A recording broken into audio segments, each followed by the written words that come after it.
Run away now. This happened during a rare family outing to a restaurant. When the waitress handed us the menus, for some reason, her face was pale, and her hands were trembling. When I saw the message tucked into the menu, I held my breath. We couldn't stay here any longer. Sensing danger from her unusual demeanor, I decided to escape with my daughter.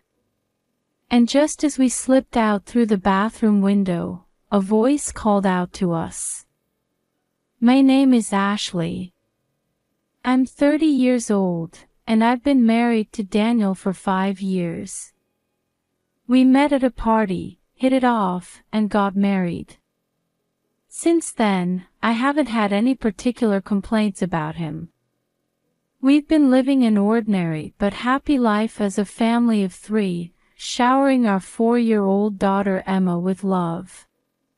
At that time, I believed without a doubt that these days would continue forever. However, due to a certain incident, our peace was shattered in an instant. I'm thinking of quitting my job and starting my own business soon. It all began when my husband said this with a serious expression. When I listened to his story in detail, it turned out that he had been preparing to start a company without my knowledge while working at a real estate agency. Now that he had more or less secured funding and personnel, he wanted to open for business in grand style. To be honest, I wasn't too surprised when I heard this. After all, I want to have my own company someday, had been his catchphrase since we started dating.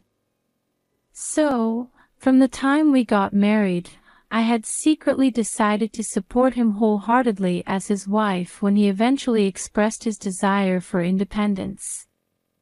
Besides, I had continued working at a food company even after marriage, so we had ample savings. There was no reason to refuse my husband's proposal. I understand.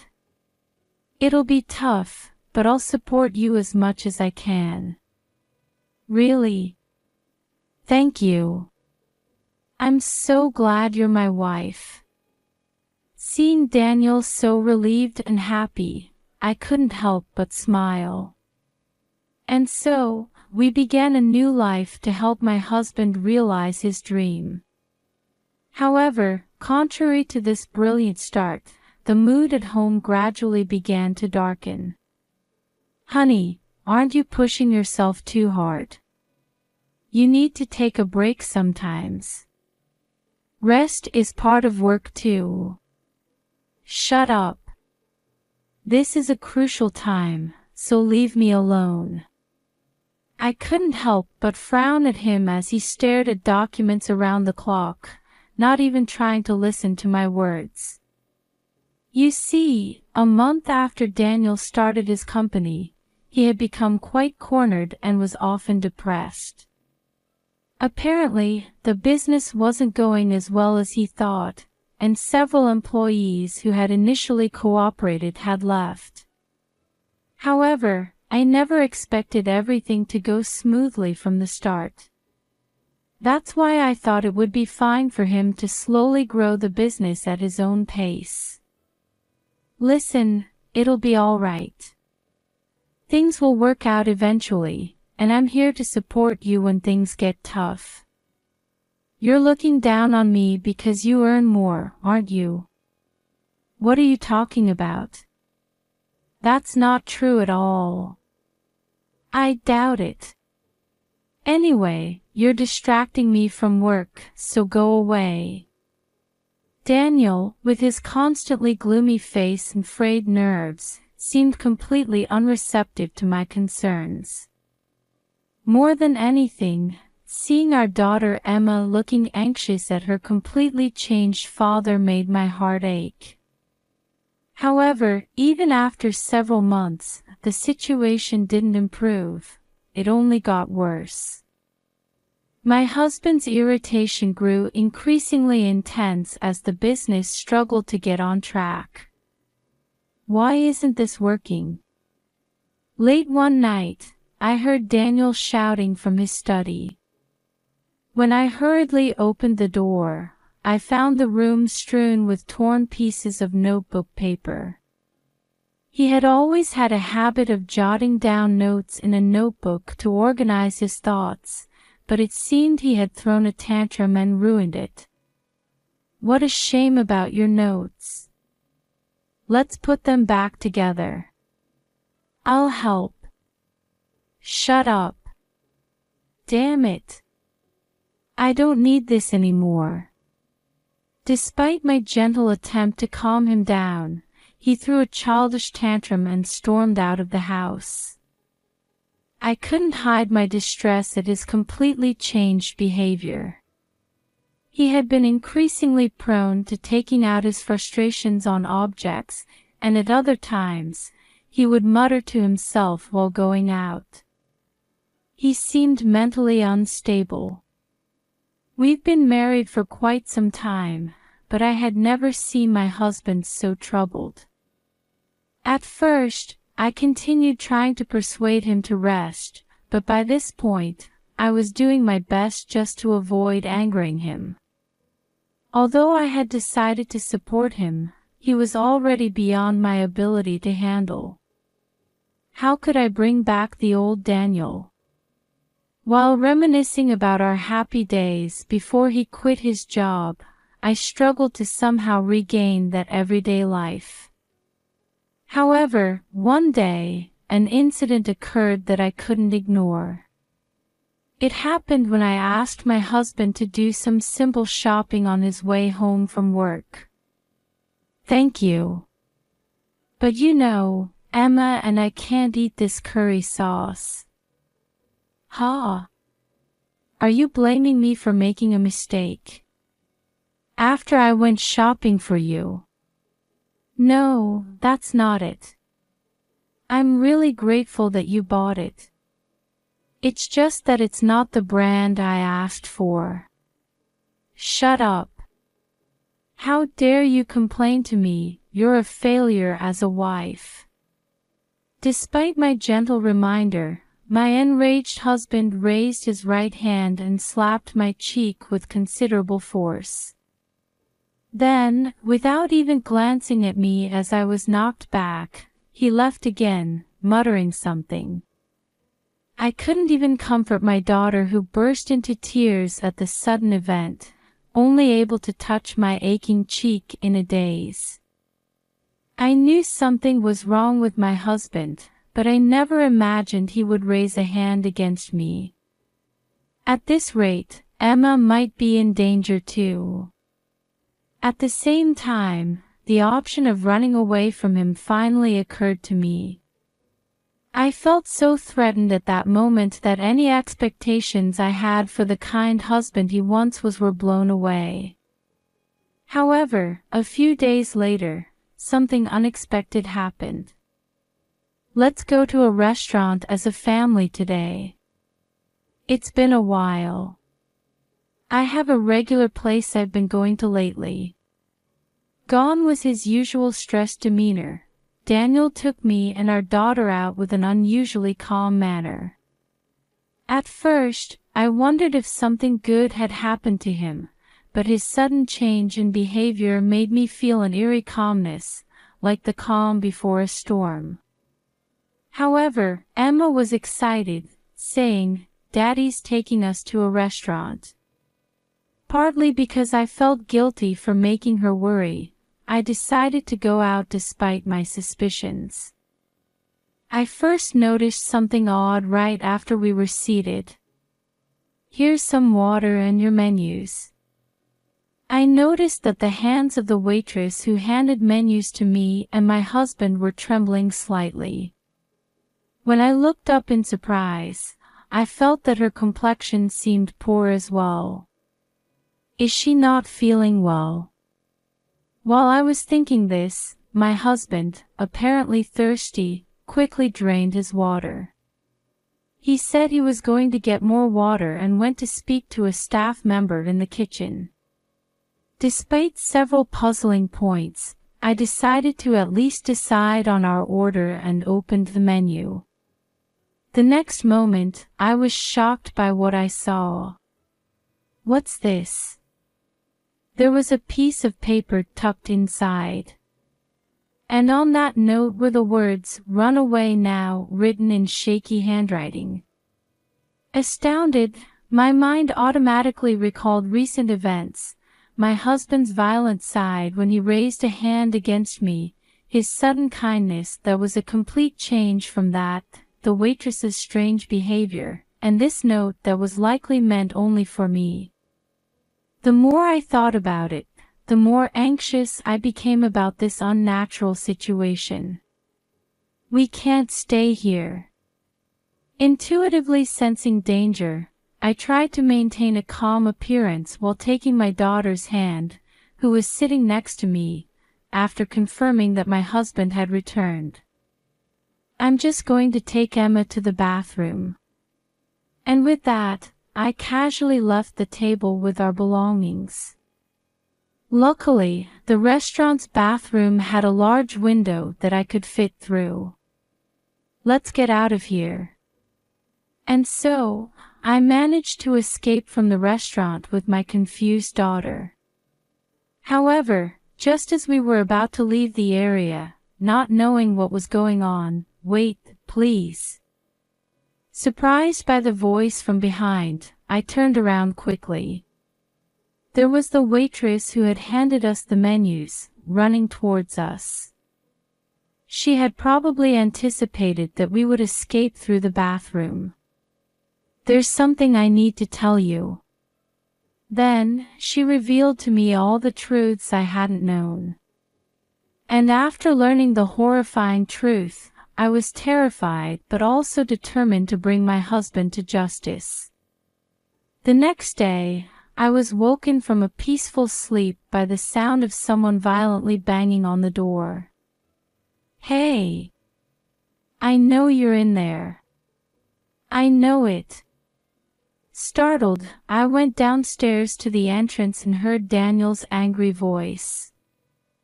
Signaling to my parents, who had also woken up from the commotion, I headed to the entrance alone. You see, after escaping from the restaurant, I had taken Emma and returned to my parents' home. If he kept shouting like this, it would attract attention, and my mother and father would be subjected to curious stares from the neighbors. I took a deep breath and unlocked the door, keeping the chain on. Immediately, Daniel tried to force the door open with tremendous strength. "Hey! Open this. Why did you leave without telling me? Could you please be quiet? You're disturbing the neighbors. After I took you out for a meal, you traitor." I looked at my ranting husband, his face red with anger, with pity. It's hard to believe, but the person in front of me is the one I once loved and promised a future with. We laughed together at our wedding and watched our daughter grow together. Who could have predicted such an ending? I regretted not stopping my husband from starting his business, but it was all over now. Right after escaping from the restaurant, I had learned a shocking truth that made it impossible for me to return to him and our family. "I know. You were trying to kill me and our daughter, weren't you?" Daniel tensed up for the first time at my words, seemingly flustered. Afterward, the waitress who had warned us of the danger calmed me and my confused daughter down and explained everything in a safe place. "You and your daughter have peanut allergies, right?" "Yes, that's correct, but how do you know that?" "Actually, your husband was trying to make you eat peanuts."